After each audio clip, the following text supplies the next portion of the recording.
સુરત શહેરને શર્મસાર કરતી ઘટના પ્રકાશમાં આવી છે। કાપોદ્રામાં 39 વર્ષીય પરિણીતા સાથે બળાત્કારની ઘટનાએ ચકચાર મચી છે। કાપોદ્રામાં 39 વર્ષીય પરિણીતા સાથે બળાત્કારની ઘટના પ્રકાશમાં આવી છે। પરિણીતાનો વિડીયો ફોટો લઈ સોશિયલ મીડિયામાં વાયરલ કરવાની ધમકી આપી બળાત્કાર ગુજાર્યો હોવાની ઘટના બની છે।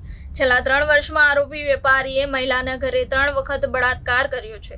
ઉપરાંત ડિંડોલીની હોટલમાં 15 વખત બળાત્કાર કર્યો હતો। હોટલમાં પણ પરિણીતાના ફોટો અને વિડીયો વેપારીએ મોબાઈલમાં પાડી લીધા હતા। 3 વર્ષ પહેલા પરિણીતા લેસ પટ્ટીનું કામ કરતી હતી અને કામમાં આરોપી વેપારી પણ પરિણીતા પાસે લેસ પટ્ટીનું કામ કરાવતો હતો, પરંતુ પરિણીતાની પતિની ગેરહાજરીમાં વેપારીએ તેના ઘરે આવી તેના પર જબરજસ્તી બળાત્કાર કર્યો હતો, જ્યાં આરોપીએ પોતાના ફોનમાં વિડીયો ફોટા લઈ લીધા હતા અને આરોપીએ પરિણીતાને સંબંધ રાખવા દબાણ કરી હતી, જેના કારણે કંટાળીએ પરિણીતાને કાપોદ્રા પોલીસમાં ફરિયાદ કરી હતી।